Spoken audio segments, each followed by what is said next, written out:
This is another video over Shuai moving postures. I'm calling them that because they're actually throws, and they're performing them in a posture approach, right? I'm doing this action. These are different than the Shuai 24. Those are a specific action, an offensive or a defensive action. Sometimes they're a throw, but most of them are a specific aspect, right? Like a neck surrounding or elbow locking, right? Diagonal striking. Now, those pieces are aspects of other throws, and the reason to practice those like that is to enhance your ability to do that, that action. What these are more combining hand moves with the leg moves to show a variation of the form. In the heading, it says Chang, Taijiquan, Shuai moving postures. The reason I put that in there is because people that also do Master Chang's or my Xigong's Tai Chi, the younger ones, they will also do Shuai. And at different points in their life, maybe the Shuai is, we'll say, the most important, and then maybe at other times in their life they balance out. Other times, maybe the Changxi Tai Chi becomes more important. It's somewhat age dependent and interest. If you're older, these same pieces can still be practiced. You don't have to have somebody grab a hold of you and throw you down to benefit from the action, right? The lifting pieces, the lifting pieces, or the stretching out of the body, the twisting and the turning part. So they're good for everyone. And I have a couple of sets here that I wanted to go over. 8 or 9 months ago, I made a lot of videos over combination throws and single throws with pins, all different kind of videos. And if you looked at my playlist, you can see those. Today, I've got a couple of different sets here where we have a main action and then a combination thereof. And we'll do one or the other of these today. I find that if I put too many videos out, people don't get to see this stuff. And, but I like to wing this stuff. I don't really set and edit it and think about it for 2 weeks or something like that. This is what I'm going to do. I have some guidelines in my mind. I think we'll start with this one here. So we're going to use rubbing or biting, and then when the person responds to that, we're going to combine that with another throw or posture to execute a complete movement. So there are, I think it's a set of 3 videos over rubbing and biting, where I'm actually practicing it with a partner and showing the difference. I highly recommend watching that, especially the rubbing. A lot of people, the way that they do it with their leg, they drive the force into the knee instead of into the person's leg from their connection point, and they drive it into the knee. Or they try to pick the heel up. So what I really want to do is I want to hook behind his leg, and I want to be able to force energy into his leg to roll his leg out. But I don't want to over push my knee, because then I have to recover to do the next action. Now, if I'm doing rubbing to pin him on the ground, meaning I'm here and I have his arm, and maybe this one's on his neck or his lapel or something like that, and I hook his leg, and as I force this through, I step through with him, and he ends up falling, and my shin should be on the side of his shin, right, like this. That would be the only time I'd want to push my knee out. The rest of the time when I do this action, I want to be here, right? I want to do it in this way, and you've got to have enough of a tight connection to his leg that when you drive this, it rolls his leg out in this way. Biting is like a, for a better word, it's like a shin kick. Some of these videos, it would be great if I had a partner with me for some of them. Jonathan, you see the guy in most of the videos with me. When they're on purely just application, I usually have him or somebody else help me. So, but if you think like this, you're actually going to kind of roll the toe up, and basically you're going to kick into with your shin, into the inside of his legs. It's very painful in here to get kicked in here. And so I kick to encourage him to move that leg. If he doesn't move it, I would do something else, like turn it into rubbing or into like seizing. Meaning like I kick him in the leg, and it doesn't budge. Maybe I kick it again, and this time I scoop it up, right? Or I kick it and he doesn't move it, and then I force into it to try to roll him out. Some people are really, pain tolerant. So with what do we got here? A half a dozen different rows to make a combination. You can literally, like one of the things in Shuai Chiao is getting an attachment to the person and creating an opportunity for them to make a response. In other words, they have to do a defensive action or an offensive action, and then from that I can create a combination or a counter. We don't just like wait for them to attack us or something like that.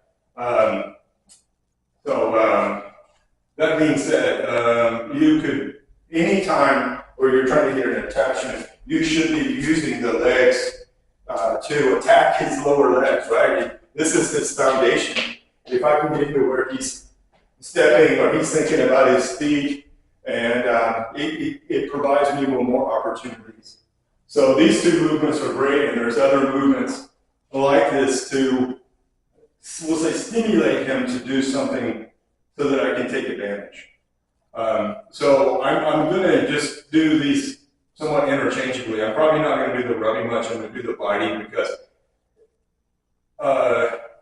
it'll make more sense when I'm doing it this way. Now again, I can rub through, and I'll do both ways, but if you think when you practice these, again, the whole value of these, the singles or the combinations, is to practice this, we'll say, variation of this throw and this throw, or if there's a single or it's a combination, these two throws, so that I can get my coordination better, kind of get my speed up to do that movement, to give myself time to analyze where my feet are, how I need to turn, and all of that kind of stuff. So that when you do have a partner to work with, then you can focus more on the act of working with another person, focus more on the timing and the distancing of it, and how much energy I need to borrow or do I need to exert, and it helps a lot. And it'll also help you with the memory of memorizing the movement. So anyway, look, I'm going to have a hold of his elbow, arm on this side. If he had on a Shuai Chiao jacket, you could hold the end of the sleeve. Maybe he's got on a windbreaker. You can grab hold of that too. Or he's got on a hoodie. You can just hold on to the apparel and pull against it to keep him from moving. The other hand, I'm either going to push into him somewhere here, or again, if he had on fabric and you wanted to, you could force against the fabric, or just floating like that, right? Just this way.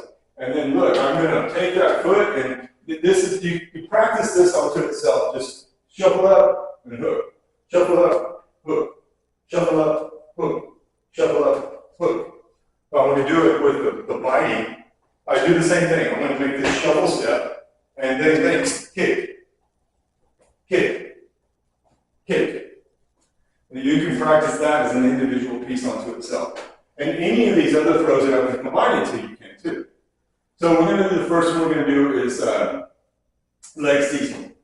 So I'm going to try running, right? So I grab his arm and my hook behind his leg, right, his lower leg.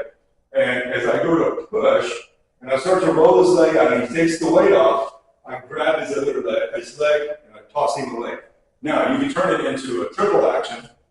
I don't want to get into that today, but just to give you an example, I do the rub, right, as he goes to take the weight off, right, to try to escape from it.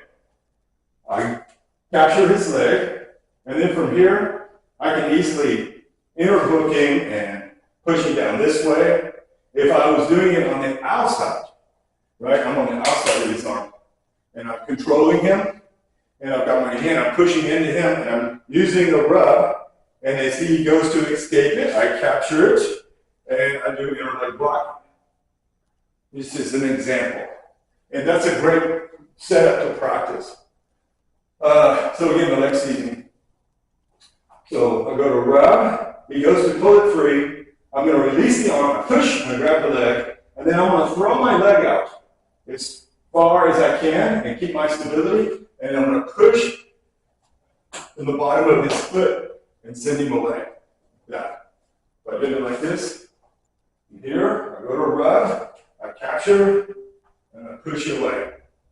I do it on the other side, grab the arm, I'm pushing to the chest, I go to rub, he goes to escape, I scoop it up, and then I push it away.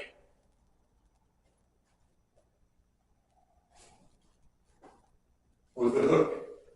So the next one is twist and spring. And the biting is not really the one we just did, leg seizing. I could maybe do it with biting. Kick into his leg and he goes to move it. I might be able to capture it.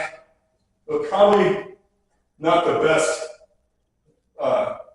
initial interaction to get the leg seizing.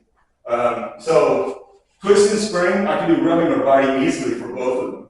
So again, I'm going to do that same kind of grip, right? I'm grabbing and I go for the rub, right? Go for the rub. And as he goes to escape the leg, I'm going to move with him. I kept his arm and the hand went from here to the side of his neck. I lift the leg and I pull him down, right? So seize the arm, hand goes to the chest. I go to rub the leg, right? As he goes to escape, that's fine. And as that leg goes back and this other leg's forward, this hand comes to the neck, I sweep the leg and I pull down. With the biting, again, I just want him to move that lead leg for me so he starts to get into motion, right? So from here, I grab, I can do it, I'll do it this way. So I grab and I kick into his leg as I go to push. As he goes to escape, I step, right? I do my stepping steps. So here, I kick, he escapes, sweep, pull down. Again, I kick, he goes to escape, I step with him, and I pull. Knee seizing. I put in like hooking here, but we did that already. So then we'll just go to knee seizing. So with knee seizing, I'm going to do the same thing. I go to rub his leg, and look, as he goes to escape it, right? So think that I'm rubbing this leg, and he goes to step it away. I'm going to attack this knee on the outside and pull his leg this way. So here. So I go to rub, and as he goes to, my hand is up here, I'm holding the arm on this side. As he goes to escape it, I'm going to move in this diagonal. So I come through this way. I capture the leg, and I'm going to step and push him through. And I'm pushing him this way, right? I'm making a diagonal out of it. So I'm pushing the leg this way, and the side of the head this way. Now, there's knee seizing going that way too, right? If the guy's a lot taller than you, like he's a tall dude, right? I'm not that tall, the guy, but, he's a tall guy, and he's got a big reach. A lot of times doing the throw straight ahead is more beneficial if they're within an inch or two of you, taller than you or shorter than you. But when they're a lot taller than you, taking an angle and doing the move, it's like with knee seizing, right? I can do knee seizing this way, or I can do knee seizing this way. I'm more likely to do it this way if he's within a couple inches of me taller or shorter. But if he's a lot taller, I'm going to try to do it like this. So again, I roll him out. So again, This is a pretty cool move. You just have to be careful because you're kind of going against the knee, the hinge of the knee, this way, so you could potentially hurt somebody. If you think more scoop instead of drive into it, it's better. So again, I'm here, and I go to rub. He goes to escape. As he does, I'm going to release this arm. This is going to capture the knee, and this hand is going to come to the torso or in here somewhere. All right, so here, I go to rub it. He goes to escape. I capture it, and I push him away. It's a good move too, and you can make a combo out for the knee season too. You can do like mocking kicking or interleg blocking off of that. You're here like this, and then say he goes to pull it away from you, right? You just catch the head and turn it in. Boom, throwing down. Or you're here, and he starts to pull the leg free. Just pull the leg out this way. Let him, use his energy. Like he's trying to pull this thing through, just increase the momentum, and you'll pull it up higher, and you can execute off of that. And again, you can do it with biting. So I kick into his leg, and then do the throw, right? Kick, and he's, like that, he goes to step 3, right? I got a hold of it, kick, and then done. Let's see, we did the inside leg lifting, okay. So, same thing again, I go for my rubbing, he goes to escape. Now, I have this arm, this one is just not doing anything. I don't want you to think that. It's not like I'm going, okay, he's just not going to do anything with the arm. Depending on this situation, we'll say. And with this move, he's going to try to, and you can do that with twist and spring too, right? I go to do twist and spring here, and I did the rub, and he tries to step back, and he tries to push into me, or he tries to hit me with this arm. I can easily block and step for that, or I can do horizontal throw, or I could even do arm circling, depending on where his arm is. If that makes sense, a little like this. And we'll go ahead and look at the leg lifting. So we'll do inside leg lifting, horizontal throw, arm circling throw, and twist and spring from a secondary action, right? So however I got this arm, right, I go to a rub, and then he goes to escape, but he goes to try to hit me or to do if it was like wrestling, maybe he just goes to push off of me or something. If I kind of deflect his arm to the side, my hand attaches to the neck, and there's my twist and spring. I do the rub, and we'll say he goes for a strike, right, and I block it as I'm still stepping, as he's stepping back, and I'm stepping in, and I come up and I do horizontal throw. Or I do the rub, right? He goes to step back, but he pushes the hand more to my inside instead of, in other words, instead of trying to attack me here, he's trying to attack me here. As I go to do this, and I go to rub him, and he goes to step back, as I'm trying to step in, I try to capture the arm, I push it under to release it, and then from here, I do arm circling throw. With the inside leg lifting, you can do inside leg lifting or outside leg lifting from neck to rounding, right? So I go to do the rub, and as he steps back to escape, and as I'm stepping in, he's coming up here to hit me or grab me or push me or what have you. I block and I wrap the head, and then I'm going to lift the leg, right? So I've got his inside leg, and I dump it from here. Say,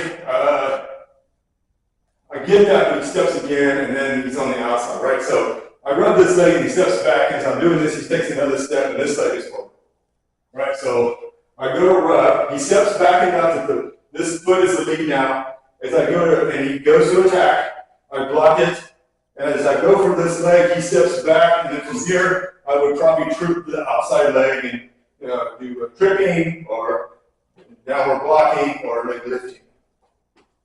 Does that make sense? And let's see.